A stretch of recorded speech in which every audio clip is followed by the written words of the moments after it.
Hello and welcome back to Deus Machina Demonbane. Right, if we can go apart without me having to edit anything out, that'd be really, really handy, but incidentally, I was hoping to get this Let's Play up to at least 40 parts for this week. Given that it's now Thursday and I'm only on part 22, I don't know how achievable that is, especially given that my voice is still not brilliant. You know, and recording a visual novel where I'm talking basically constantly is extremely taxing on said voice. So I'm afraid you'll be getting as many parts as you get this week. I will try for at least 30, put it that way. You know, because that's a good 7.5 hours. Yeah, 7.5 hours. Which, you know, it's not as many as I'd like, but we'll see. Yeah. Up yours, hmm? A deep rumbling comes from the depths of the earth, and the ruined buildings tremble. I know these signs well. Oh, this shit again! As I thought, I will have to do battle myself. So be it! Behold the glorious result of my theories!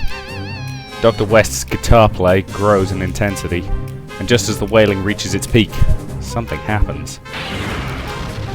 The ground beneath Dr. West's feet collapses, revealing a giant destroyer robot, and the robot's cockpit opens, swallowing West along with his Harley. Its eyes flash as though it's coming to life. We don't have time for this. The ground is collapsing! Jai! I spread my wings, taking to the sky, but that destroyer robot. The ground has collapsed into a spiral shape, poking out of the hole is a ridiculously huge drill. The robot pulls the rest of itself out of the ground, revealing its entirety, and as ever, the destroyer robot totally lacks refinement. This time, however, its four arms all end in drills. But worse than everything else put together in its head. And that's right, its head is also a drill. Definitely a drill. It's a goddamn drill. Its drilliness boggles the mind. Ugh, what the hell am I supposed to do? Oh damn it, stop spinning at me like that. The robot's speakers boom with Dr. West cackling and the sound of his guitar. How do you like my Super West Invincible Robot Type 28 Modified Drill Edition? A man's dreams are forever.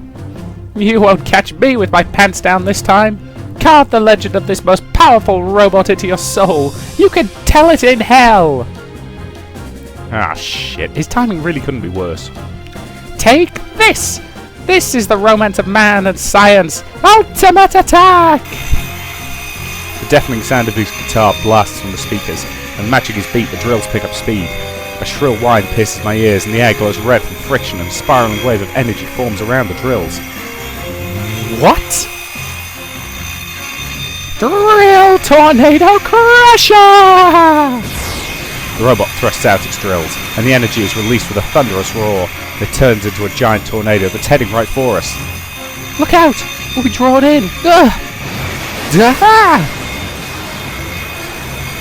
They desperately cover us with the Major's wings. And waves of energy assault me from all sides, and it feels like I've been thrown into a gigantic mixer. The tornado tosses me high into the sky. That's... As we fall spinning out of the sky, I see the fleeing Atlak-Nachar right in front of us. Oh nice, a lucky break. Ow! I see it! Spread your wings! I do as I'm told, spreading my Magus wings to their full span. Magic symbols running along their surface, they suddenly change. The tips of the wings suddenly grow, becoming the halves of a gigantic book, which then attack Atlak-Nachar. The two wings close around Atlak-Nachar, crushing it between them. And there's a dull thud like the sound of a heavy dictionary closing. Our poor Atlak-Nachar is smashed flat like a bookmark. Ugh, that's pretty nasty.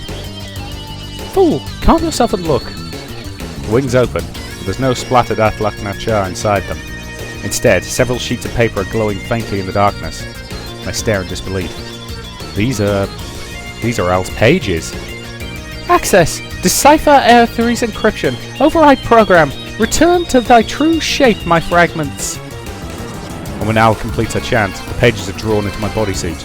Leaving behind the glow of magic symbols, they become one with it. Retrieval complete. Well done, Kiru. Yeah. Well, a lot happened, but we're off to a good start, right? You know, I thought you'd gone totally nuts back there. I'm glad you pulled yourself together. Fool! You think I would lose my mind over something like that? Don't be absurd. It was only a minor disgrace. I nearly got it on my face, and my hair, and a tiny bit in my mouth. It's nothing at all. Sorry. Didn't mean to make you remember. Oh, so you're still alive. But this is where your luck runs out. Now's the time to say your prayers. The ground shakes as Dr. West's destroyer robot approaches. Now I have to take care of him, but how? That piece of walking scrap metal again. Kuru, summon Demonbane. Yeah, I thought you'd say that, but it's not that simple for me. But had our princess cut us off, remember, we can't use Demonbane. Fool! As I said before, there's no need to bend to that girl's whims. Maybe not for you, but there is for me. I don't want to make an enemy of Adao.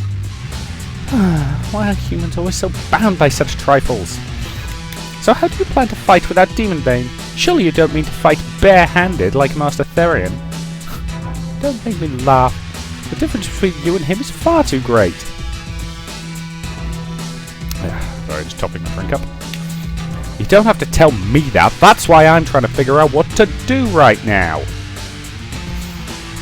There's no time. You! Stop ignoring me! Ah!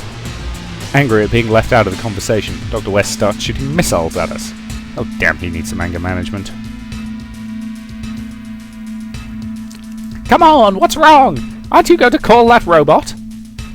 Or are you going to courageously surrender to death, having finally realized you can't win against my genius? Arsehole! Doesn't he even know the trouble I'm going through? Well, I suppose it was a decent robot, but it's laughable to think that you could defeat Black Lodge with it. Nothing could be more foolish than to challenge the Grand Master. What'd he say? You get it now. This is the best you ignorant fools can accomplish. The foundation of order is survival of the fittest. Weaklings such as you should just submit to quietly being eaten. Weaklings? Is he saying we're weak? Us? You? What is it? Ha! There was no need for the Grand Master to do battle with you himself. My masterpiece, the Super West Invincible Robot, shall teach this to you. Prepare yourself. Shut up! Huh? Who cares about Master Therion, you ammonia-smelling piece of shit? What? Kuru? My body is on fire and it's like my blood is boiling, turning to steam inside of me. And my mind is cold as the grave. This is it. This is the feeling. And I begin to understand.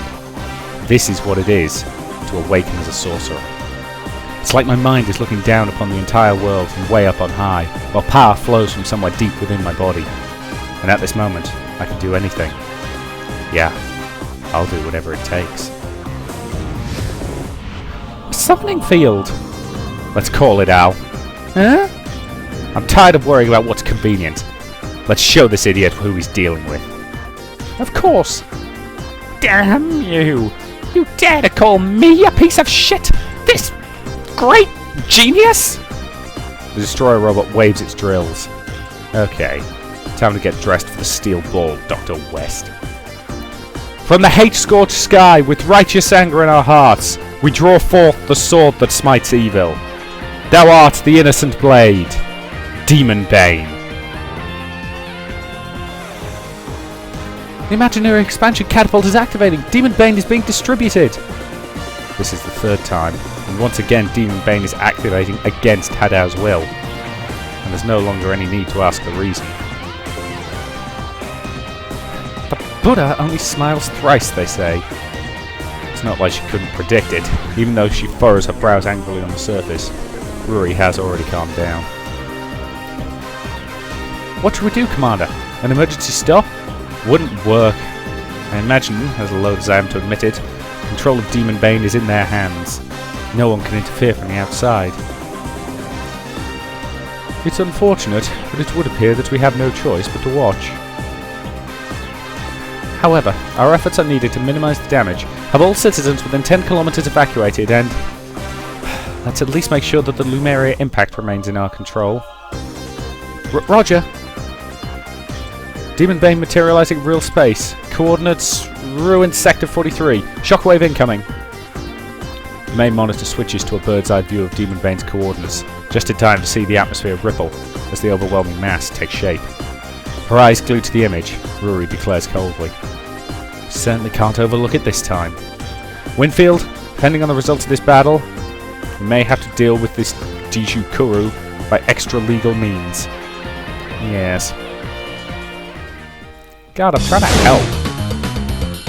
憎悪の空より来たりて正しき怒り胸に我らは魔を立つ剣を取る汝無垢なる刃デモンウェイ It's always...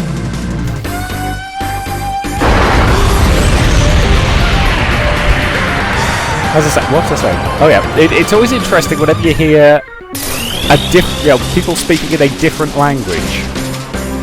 But that there's one word that either just doesn't translate or is just the same in both languages.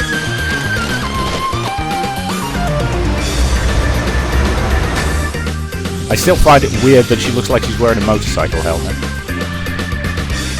And for that matter, you know, why does she control it from what looks like a motorcycle?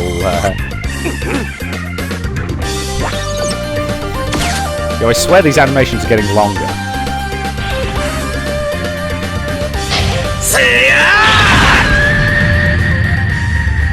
And again, it is anime, so, you know, you would expect the transformation sequences to be ridiculous. Lightning flashes wildly as shockwaves tear through the air, carving more wounds into the ruined 60 sector, and the giant steel giant manifests. Demonbane. The unimaginable, given shape to fight against the unimaginable. Otherworldly power, created to defeat otherworldly power. The ultimate existence, that shall bring all things to an end. Such is a Deus Machina. High above Demonbane, her white body glowing in the moonlight, Metatron watches the battle unfold. She has to make sure. It is, as the name suggests, a guardian deity that will defeat all evil. Or is it some cursed god of destruction that will build ruin upon the world? Only one can decide. Deus Kuru. In his hands, which will Demonbane become? And which will he become? Metatron thinks that it would be best for him to become neither. A normal person should continue living as such after all. However, it is not Metatron's place to determine whether he's fated to stay a normal person. That is the province of the gods. But whether to accept fate or to reject it, that decision lies with Deus Kuru. In either way, it is not Metatron's concern. There is only one thing she can do, and that is to find the best path from the chosen future. Even if that path requires someone's suffering, the White Angel has not the ability to avoid that. Indeed. For mortals are ever limited in what they can do. Right, that to me seems like a pretty good point to end this part. So, thank you very much for watching, and I'll see you in the next.